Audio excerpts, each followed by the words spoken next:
This Ukrainian song has gone viral in Ukraine and beyond. It's an ode to a drone. Bayraktar. The Bayraktar, the Turkish-made weapon Ukrainian officials are touting as one of the most effective in their arsenal that's played a part in slowing down the Russian advance. The Bayraktar TB2 has been operational for years, described as a game-changer in recent conflicts like Libya and Nagorno-Karabakh. But it is Ukraine that has catapulted it to worldwide fame. Its success not only on the battlefield.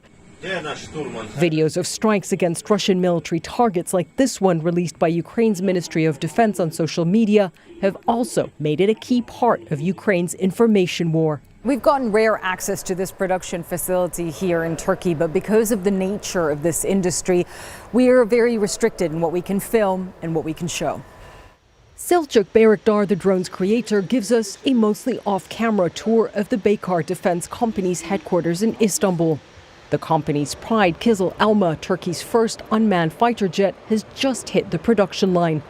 But the centerpiece here is the drone everyone is talking about. Bayraktar TV2 is a tactical male class UAV, and it's doing what it was designed to do and what it was upgraded to do. In this exclusive CNN interview, Bayraktar measures his words carefully.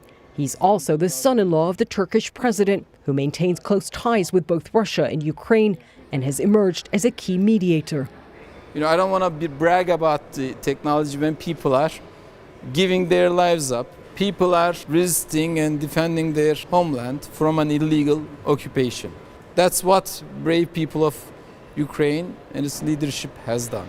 Just at the same time, of course, you need technology, you need, high tech, and you need your own indigenous defense capacity.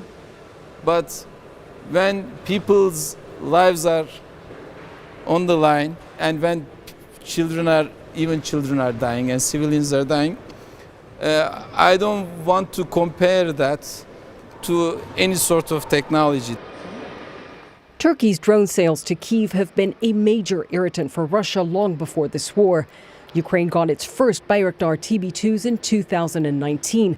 It's ordered at least 36 of those drones so far. But it's not only a client. It produces engines for the more advanced Akinci drone and was about to begin co-producing Turkish drones, plans that were disrupted by the invasion. Bayraktar's heard the song dedicated to his namesake drone.